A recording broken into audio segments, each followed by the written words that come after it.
Dawn breaks over the Chao Phraya plain. Mist moves between the stupas like slow breath, and the sound of a rolls across the river, a single bronze note that trembles in the air before dissolving into the hum of insects. Small temple compound, the walls glimmer strangely in the morning light. What to be plaster reveals faint ivory shapes beneath its lacquer, ribs, wrist bones, a pattern of human geometry smoothed by centuries of prayer. Not a crypt, it is a sermon built from flesh. In the Buddhist world of 18th century Siam, death was never distant, it was a teacher. To see it, to touch it, was to learn the first truth of the Dharma. All things change. When war and plague left piles of anonymous bones across the countryside, the monks of the temples faced a choice: burn them and forget, or sanctify them. They chose to build. They saw no contradiction. The body, like, could serve the temple even after its breath was gone. In the years after a devastating flood, Tarkien found their temple half collapsed. Bricks were scarce, clay pits drowned, and prices soared. But bones from the flooded cemetery had washed to the surface, bleached, scattered. The abbot ordered them gathered, cleaned, and sealed with new walls of clay. What began necessity became revelation. When sunlight struck the beneath, reminding workers that even ruin could serve merit. Travelers described the place as quiet and luminous, smelling of rain and sandalwood. To kneel inside a body returned to peace. Each recited chant was thought to release one soul from suffering. It was called the wall Fra Fum Kau Heng Ngan, the gentle spirits who the temple upright. The idea said, building winds was not desecration but gratitude. The dead were invited to keep teaching through structure. The wall became both sermon and altar. Monks painted the outer surface, but during festivals polished sections, letting the patterns of bone gleam faintly beneath candlelight. To the faithful, it was proof that compassion would have weight and texture. The time the wall was complete, no one remembered whose bones lay within.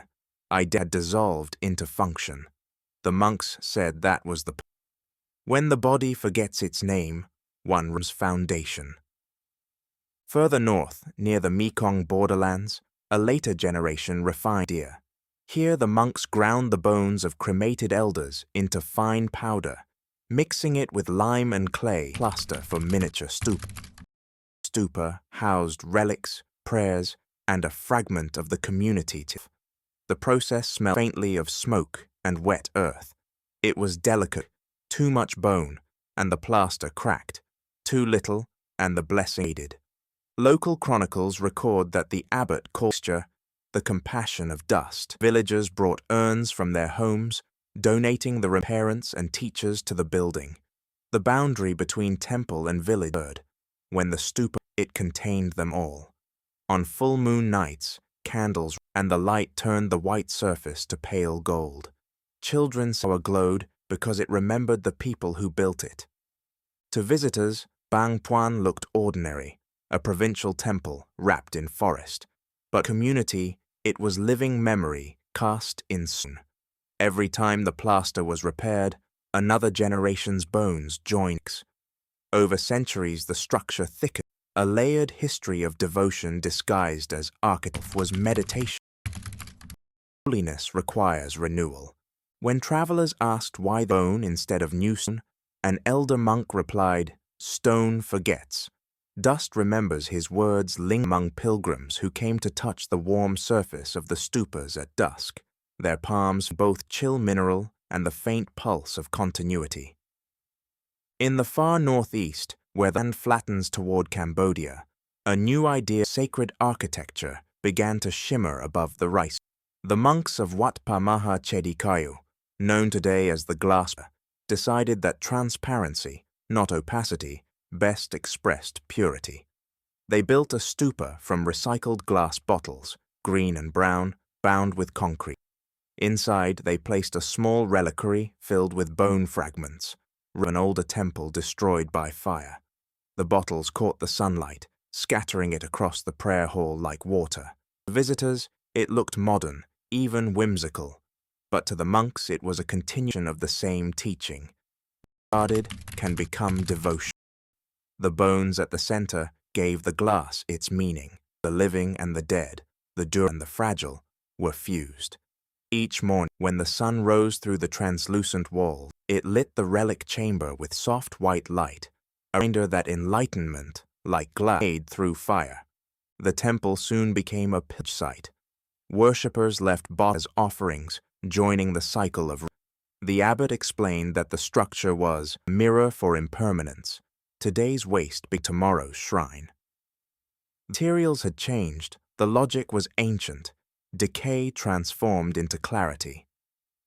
Monks said that when the light passed through the bottles at noon, the colors rippled like prayer flags in motion.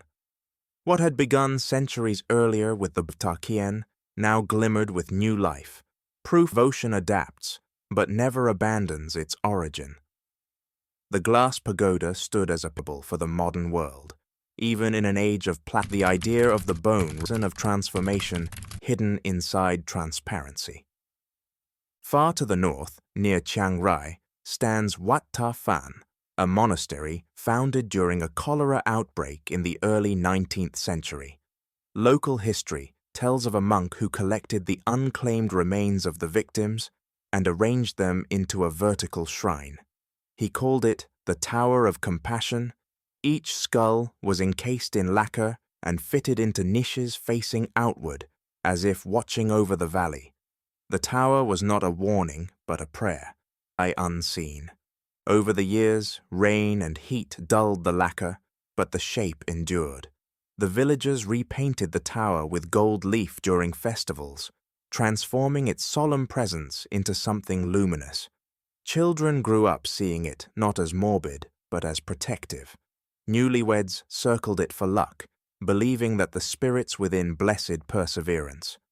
Anthropater wrote that Wat Ta Phan embodied the Southeast Asian genius for domesticating decay, absorbing fear into daily life until it became gentleness. Inside the prayer hall, monks chant beside small altars containing bits of bone sealed in crystal orbs. The air smells of candle wax, jasmine, and rain. Outside, cicadas sing in long, even as if joining the liturgy. It is quiet, cool, and somehow kind. For all its stark materials, the place feels peaceful. The abbot once explained it to a foreign visitor. To us, a skull is not horror. It is a reminder that even the hardest part of the body can learn to smile. Each dawn, novices sweep the courtyard around the tower. Their brooms brush the dust of generations, and the gold leaf shivers in the wind. When the bell sounds for morning prayer, it vibrates through the tower's hollow interior, a low hum that turns every skull into an instrument of compassion. At the 18th century, near Nonthaburi, just north of Bangkok, the monks of Wat Sankatan began a project that would fuse art, architecture, and mortality. They collected the ashes and bone fragments of generations of monks whose names were long forgotten and mixed them with powdered marble, resin, and gold leaf. From that substance they shaped a new stupa, a luminous pagoda that seemed to glow from within. When candlelight passes through its lacquer, tiny flecks of bone catch the flame and sparkle like dust suspended in air. The abbot called the structure the House of Returning Light. It was not meant as a tomb, but as a sermon. All that is solid will turn to dust, and all that is dust can still shine. Each piece of bone was handled as a relic, washed, dried in sunlight, then sealed beneath layers of clear resin. The process took decades. The air inside the workshop smelled of incense and sap. The silence was broken only by the soft tap of chisels and the slow murmur of prayers. When the pagoda was finally complete, the monks placed a single bell at its summit.